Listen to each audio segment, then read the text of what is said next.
So first of all, hi everyone. I'm not a technical person, so go easy. Also, just to clarify one thing that Paul said, I'm not running a nonprofit organization. I am a nonprofit person. I've been in the nonprofit field for a very long time. I now consult to various nonprofits. I coach various nonprofit executives. And so this project is just not within any given organization. It's just something that I've done. So just to clarify that, it's not housed within any institution. So I built this in May, and about a week or 10 days after first building it, I presented to this group. So this is an update as of mid-October. So this was like mid-May to mid-October. So it's like a 5-month update. And I am going to attempt to answer the questions that Paul sent to me. And after I go through this, if I've missed information that you were hoping to get, just by all means ask me. And as I said, Alden, who is the creator, owner of CustomGPT, should be able to answer your technical questions better than I can. So the first sort of update here is just quickly to go back over why I created this. So it's called Nonprofit AMA. The AMA stands for Ask Me Anything, and it's at nonprofitama.ai. So feel free to go in there and play around while I'm talking. And the idea is that it's sort of like if you were to call me with a question. If you're at a nonprofit, you have a question, you can go to this chatbot and ask the chatbot the question. And it's not the same as calling me, but it's meant to, have to be drawing from the information I would draw from if I was answering your question. So the audience that I'm interested in are nonprofit professionals. I'm particularly interested in the smaller organizations because, and that's true in my consulting work. I mean, I do work with larger organizations, but I have a real soft spot for the smaller ones because of the need at those kinds of nonprofits. They just have endless need for information and resources, and that's because everybody is wearing all the hats. So unlike a large corporation in any nonprofit, but definitely in the smaller ones, everybody's doing everything. All kinds of stuff is coming at them, and they just have to become experts on things really quickly. And I think that, in this kind of an environment where people at nonprofits, even if they're in a specific role, they're really all generalists and they are lacking resources. And so in my mind, they're really the group that stands to gain the most from these tools. But because the work they do is so important, their missions are generally so important, it's really, really important that the tools are high quality and reliable. So, and I mean, I'm going to show a little bit of bias here, so I apologize in advance, but they're not like in sales and marketing, right? These are people who are doing work in communities that need the work to have the impact it's intended to have. And so these, generally speaking, aren't people who are able to use AI in a very kind of casual way. Like it has to really be something that's usable, that's spitting out responses that they can rely on. So I saw an opportunity and I saw a problem, which is that as soon as all this stuff came out, I mean, I'm not a technical person, but I really enjoy trying out technical solutions to things. So I was using ChatGPT right away. And right away, I found that it was just really not reliable for the kinds of things that I was using it for and that I thought my clients would be using it for. It was too creative, it was too unreliable, and I just didn't know what sources it was using. And Google searches, Perplexity, which I love, that's like really one of my favorite tools, Claude, Bard, those are all great, and they do give you their sources, but those are not curated. So there are a lot of people out there in the world putting out a lot, pumping out content in all different industries, but including content that's really geared towards the nonprofit world because they are vendors to nonprofits. And that stuff is fine, but it's not good. It's not like really high quality stuff. So So I saw this kind of multiple part problem where you had people working on very important missions who need to put their hands on a lot of information quickly. But when they're using all these other tools that are out there, the information that's coming back at them is not really reliable. So I got this idea to build a tool that would be responsive to that. And I thought, well, I have all these resources that I use in my work that I've used over the years and that I know are really high quality. And so I wanted to build a tool where people could come in, and you can see I describe it here. I wanted a chatbot trained on curated high quality resources covering everything you need to know if you're in a nonprofit: leadership and management topics, governance, fundraising, marketing a corporation, fiscal sponsorship, org design, strategy, advocacy, DEI, everything. And I thought I could just build that. But of course, as a non-technical person, I got into trouble like, within the first hour and realized I was not going to be able to just build this thing. So I started looking around for options, and the solution that I found was this amazing website and app called CustomGPT that Alden de Rosario, who's on this call, built. And he can talk more about it, but it's basically a chatbot that you train on your own resources.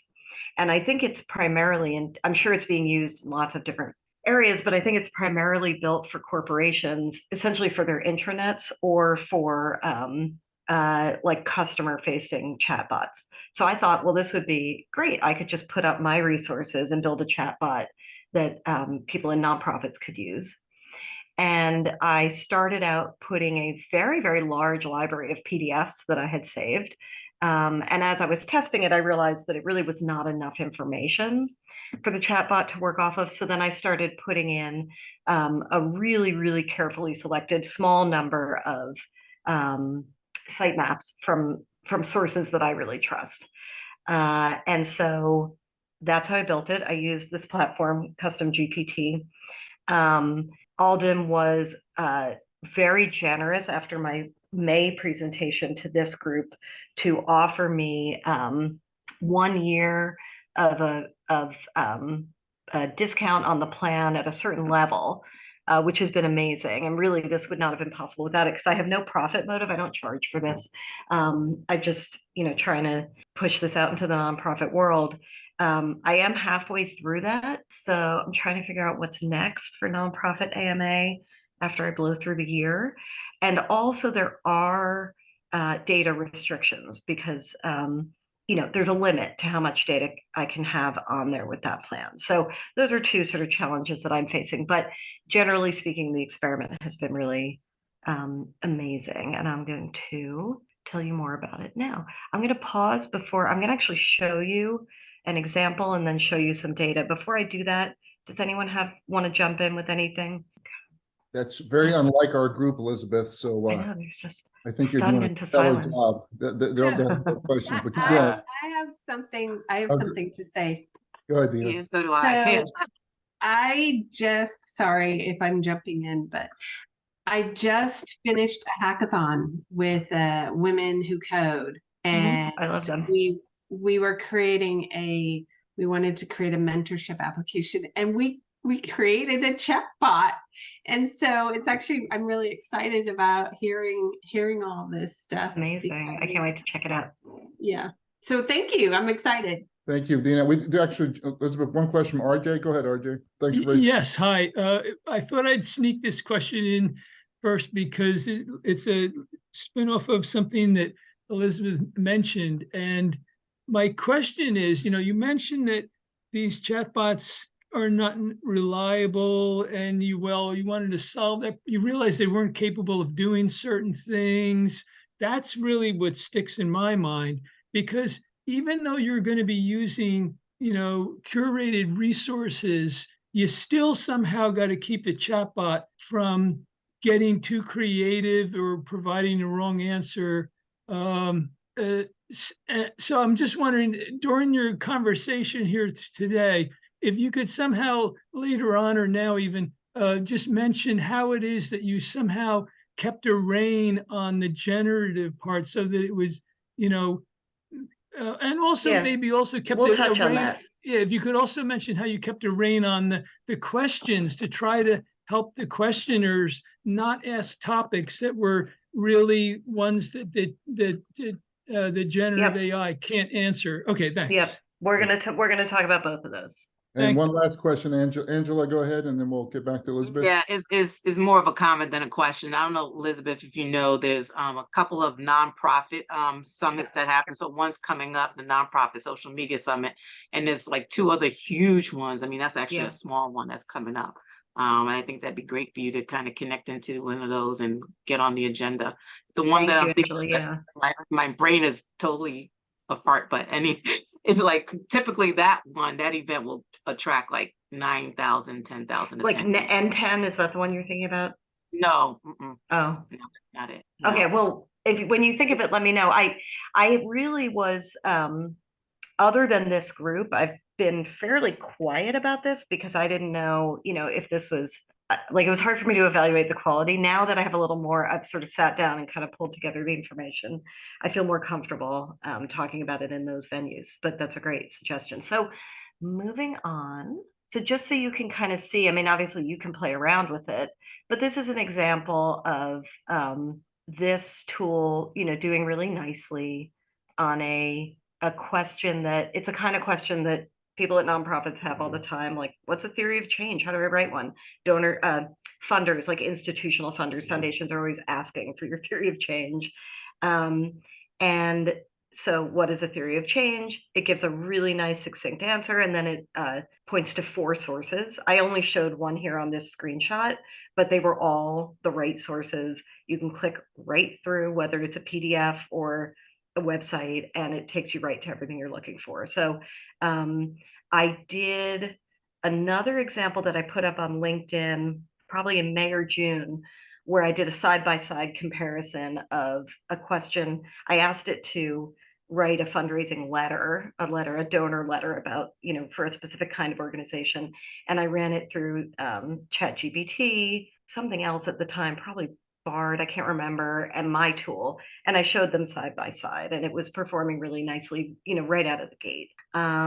To me, the most important thing about this is these sources on the bottom. So that to me is kind of like the main sort of story here.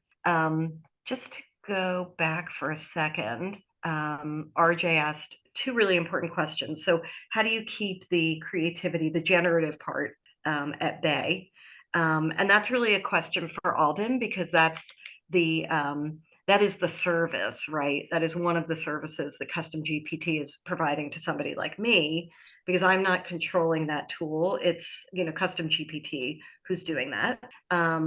So my sort of lay answer to that is that by really restricting the sources that are available to it, it really does restrict some of that creativity. It is creative in one way that's really annoying, which is that because I had to put in some of those sitemaps in order to get enough data into it for it to be able to answer at all, sometimes what'll happen is it will provide so at the bottom here where it says, where did this answer come from?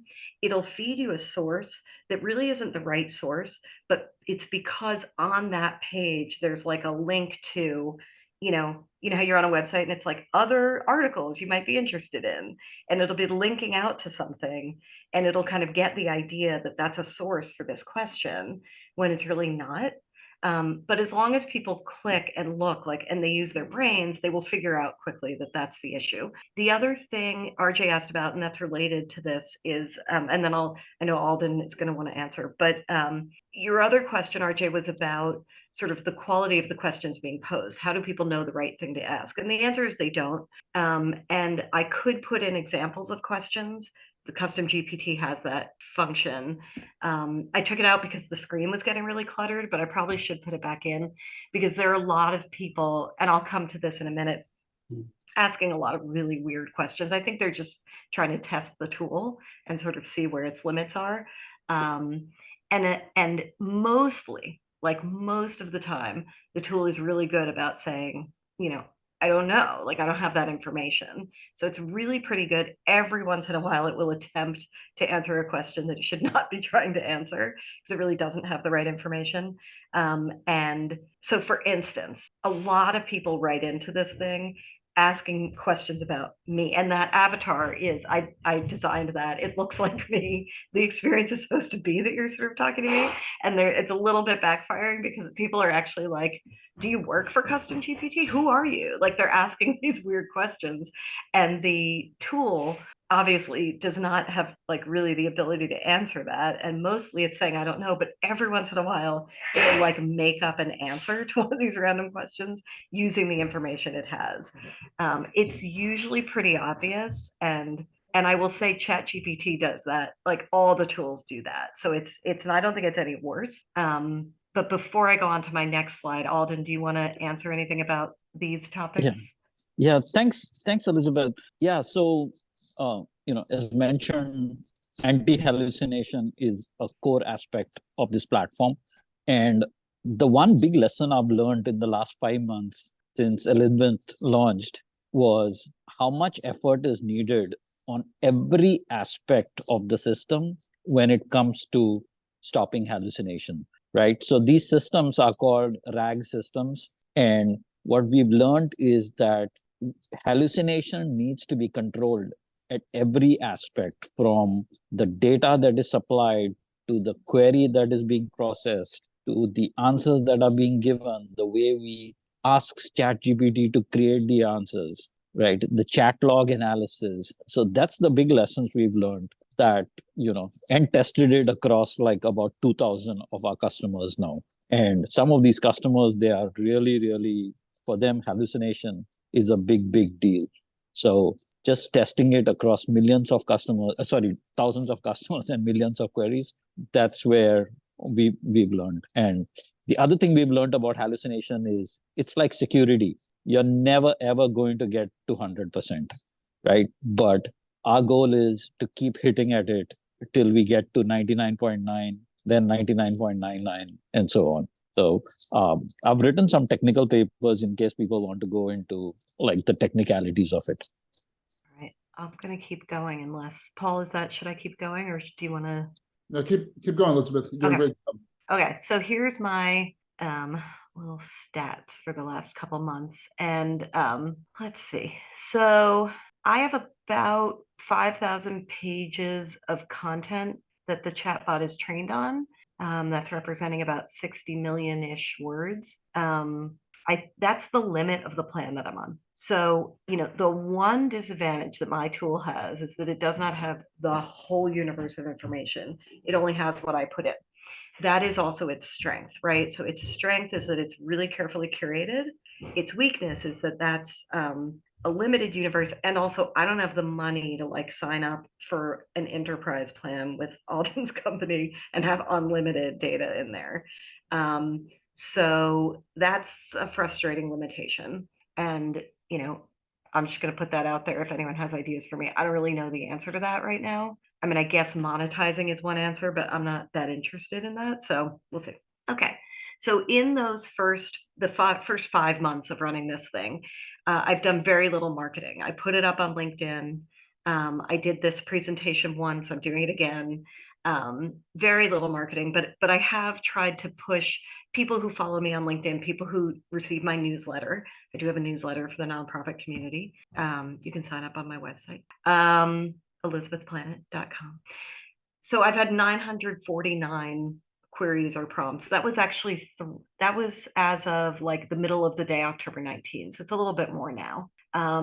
Of those, 730, so a little bit more than 3/4 of the responses were successful, meaning the question made sense, the tool, the chatbot had the right information in it, and it was able to answer. So that other 23% is unsuccessful, meaning the chatbot just didn't have the right, like the question was not appropriate for this chatbot. And that's like, in some ways, that's the result I want. Like, I don't want it answering questions it shouldn't be answering. So to me, I'm sort of fine with that.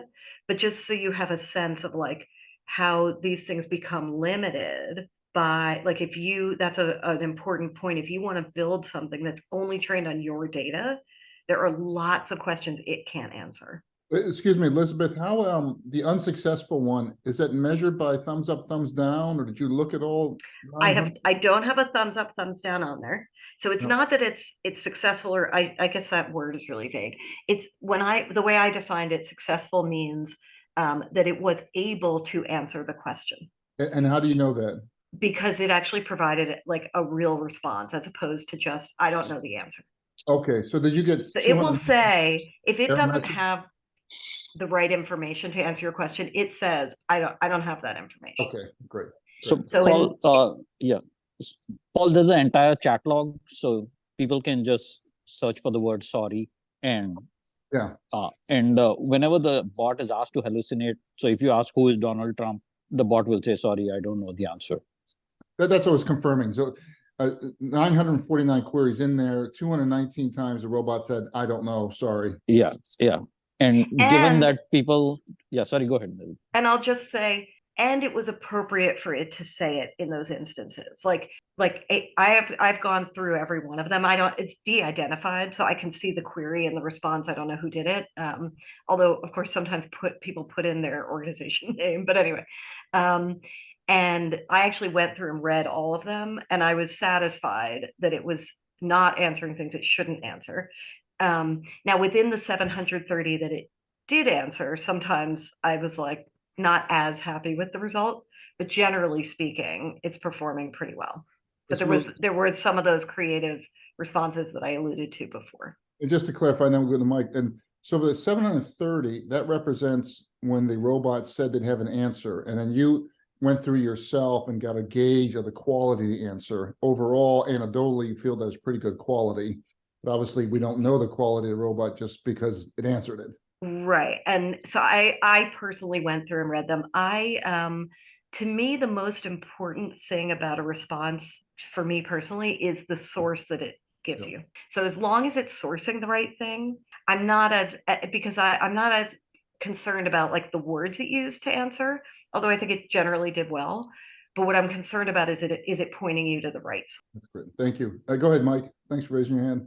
Yeah, so this is great. Do you have any mechanism for the users to provide feedback? Like, what's the temperature of water and it says 1,000,000? No, I mean, what's it, so do you get any feedback from users that they liked their experience, they got the right answer? Or I have not been doing a thumbs up, thumbs down yet. Well, even just like a little text, like take a survey after you answer your question. Did this answer your question? Yes, no.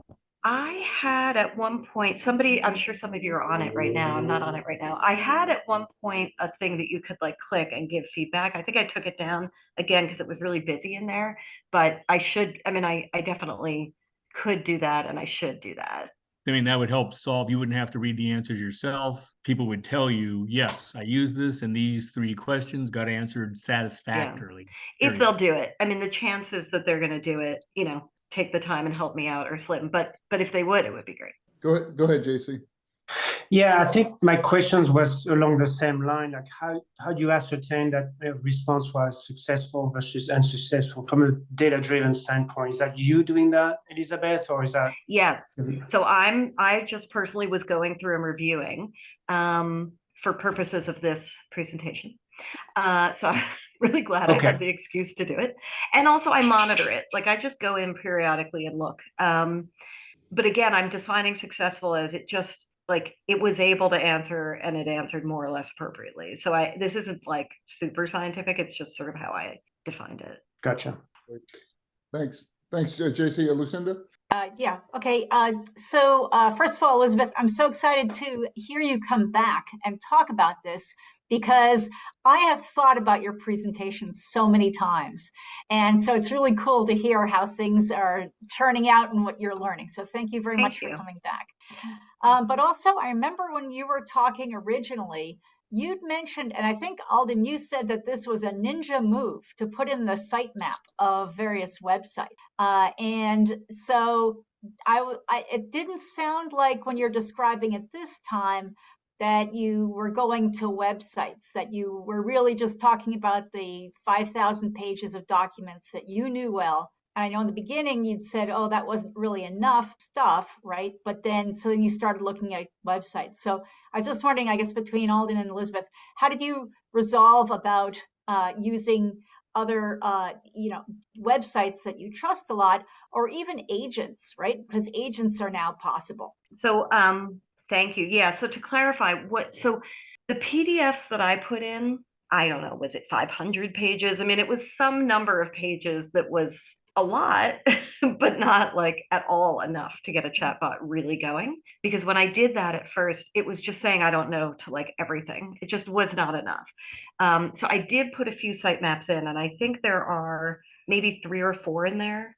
And that's what got me to the some thousands numbers of pages and millions, bazillions of words. But it's still a lot. Like there are still more sitemaps that I would put in. So let me give you a bad example, which would make like Alden fall off. Watch, he's going to fall off his chair. Like there are large portions of the IRS code that I would put in. But does he want that headache? Like he doesn't want that problem. So he's limiting what I can put in there. And like, I get it, that's fair, but it would be great, So I would put in a lot more if I could. Just to clarify here, it's just the plan that is limiting. And, you still have 60 million words. That is the equivalent of, I think, 180 Harry Potter books. So it is still quite a lot of data. And I'm pretty sure that you could load all the IRS stuff in nicely into the bot if required. Right. I mean, I think the challenge for me is that I did hit the limit, and because the tool is really for generalists, and so it's just covering a lot of information, and maybe the solution is, that I start over, and build like really specific ones. I don't know. But I'm going to need to find a way around this kind of data limitation, because it's definitely it holds the tool back. We'll fix that, Elizabeth. Yes, Alden, help out here. Yes, I said help it. A nonprofit save the world. Absolutely. This is good because the Phillies are losing 5-1. So I would otherwise be unhappy, but now I'm really happy. Yeah. Great. Thanks. And, go ahead, Gary. Great, thanks. This is a really interesting use case.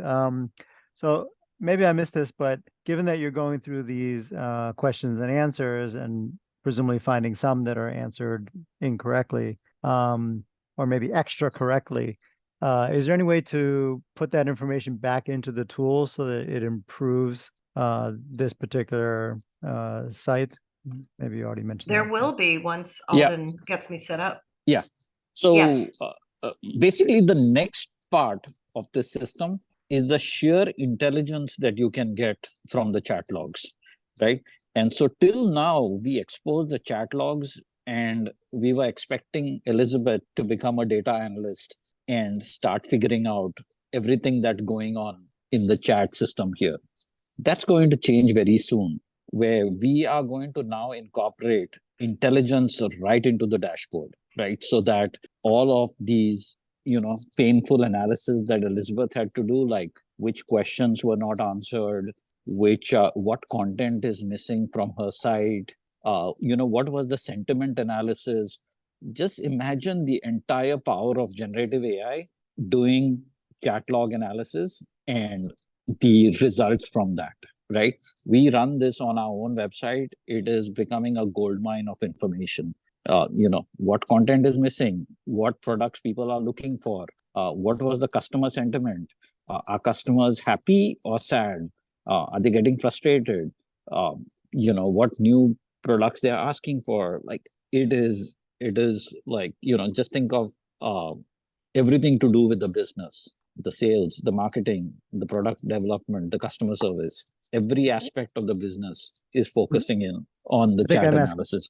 I think I'm asking a more less interesting question than you're answering, but so if Elizabeth comes across an item that was answered incorrectly and she wants to manually answer better, I mean, I guess now that I'm thinking about it, the easiest way to do that is you just take that content and put it into that uploaded data, right? And then that'll automatically be used. Just create an FAQ or document or something and pop it back, and you keep control of Yeah, Yeah, of the fair data. enough. Yep, thanks. Should we do one more question and then I'll keep going? I have a be little great. bit more. Yeah, okay. Go ahead, Mike, and then we'll go back. Yes. So this would probably go into version next, but would you consider adding images as opposed to just PDF text? So we just added support for images, but OCR images, the text in the images. Oh, So okay. we do not have the part where, a cat is fighting with a dog and we analyze all that. But for businesses, the main use case is all these scanned documents people have, and handwritten stuff, old images, stuff that sits on the printer, all of that type of stuff. People are ingesting that, And then that's for included in the plan. accessibility, I'm sorry, for accessibility, are you going to add voice as opposed to having to have somebody type in with their fingers? Not yet, but we have an API. So what people are doing is they are just anything to do with modality, anything to do with workflows. People are just doing it themselves. Like So you want then- to. Okay, Yes, so sorry, go then my question then is, I noticed you had Korean and Turkish that have special characters. So are they typing on keyboards that have those special characters then? Oh yeah, absolutely. And not just that, but it's quite amazing to see the power of the LLM for this. This is not custom GPT, but just pure OpenAI. I've run Yep. tests where the content could be in one language. Yep. You ask the question in another language, and then you request it to answer in the third language. So you could literally say, here is my content in German, ask it in Greek, and then say, please answer in Turkish. This And is what I it do can- for a living. Yes, you're absolutely Yes. correct. all these three, and it's shocking how good it is making the connections. Oh yeah, yeah. No, this is where, I'll put in my 1 second promo, but just last month, most of the major vendors came out with voice to text. And of course, ASR, automatic speech recognition, has been around for, well, at least 5 years, but longer than that. This is going to be huge for that very reason you just said, Alden, that, yo puedo hablar inglés o español, no me importa. And it could come out in Turkish, Russian, Chinese, doesn't matter. Huge. Great. Thank you. Let's Elizabeth take us home here. Yeah. Thank you. So it's responds quickly. Average response time 4.9 seconds. That I didn't run that analysis. That's provided by CustomGPT. And then I manually went in just to see what languages were in there. So there were 7 prompts. 1, 2, 3, 4, 5, 6, 7. So there were 9 prompts in 7 different languages. And just to echo what this conversation that was just happening, the chatbot responded appropriately in the language that the prompt was given in. It responded, and the content of the response was appropriate to the query. So that was really exciting for me to see. This is, I believe, my last slide. Yes. Okay. So Paul asked me to talk about learnings and advice and plans.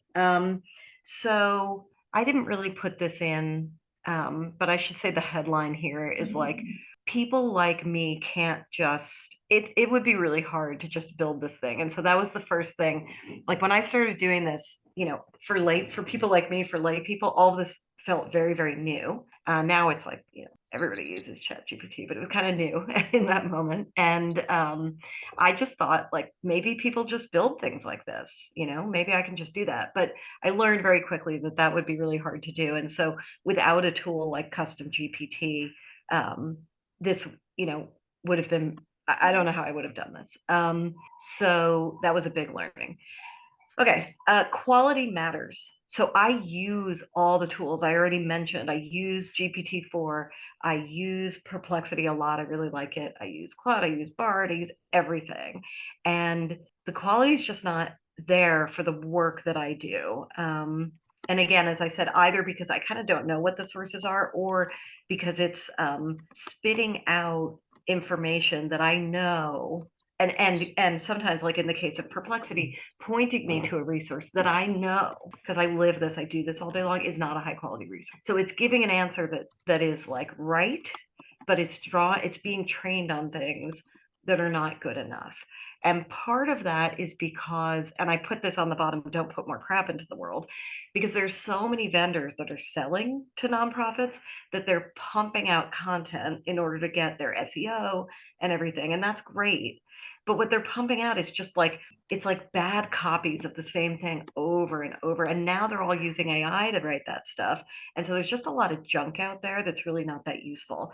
So I think a big learning for me was that my going in assumption was right, that there really is a need for a generative AI tool that is only trained on good stuff. So I still believe that that is true. I have learned that I need to be able to put more data in. We already talked about that, because prompts come in and the LLM needs to draw from lots of different resources to put together a really, really good answer. I need more users. So I've been very, very kind of quiet about this tool, and I need to really start to get the word out, because I think the tool gets better as you use it. That's my impression. Yes, Alden, did you want to jump in? Yeah. So Elizabeth, can I add one thing which somebody asked, which is how do you monetize this? How do you actually make use of this? Right. So 5 months ago, when you did it, my honest answer would be, I have no clue. But since then, one of the things that we've done on our own website is to start using this tool as a lead generation mechanism. Right. Now, the way something like this is different from the old 2022 chatbots is that a tool like this can understand the sentiment of what is happening with the user. So we have this new feature called Persona, by which you can actually make statements in English that say things like, if the user is showing satisfaction, then please give him the option to book a call with me, right? And with that, this can then become a lead generation mechanism to drive business. For us, it is driving so much business through the lead generation mechanism that I have now 2 people who are pretty much full-time taking calls because of the leads being driven, right? And this is all happening, not the old style way of like, please book a call, but it's happening with real sentiment analysis and engagement that the bot is doing. So I would strongly suggest, like, to as you get into monetization, that is one option, right? All of us need to look and say what it is that we are trying to drive in our business, whether it is calls, whether it's advertising, whether it's better customer satisfaction, and then use the power of this generative AI for that. Thanks, Elizabeth. Really helpful. Any other? I didn't talk. Should I talk about the plans briefly, or? Yes, yeah, please. Yeah. The refinement. So somebody asked about this, like, what do you do if you're not happy with the response? And so we've addressed that. But I think that's really important. There are things that I would do to really actively put in answers to certain things that I think really need to be in there and just aren't covered enough. Updating sources.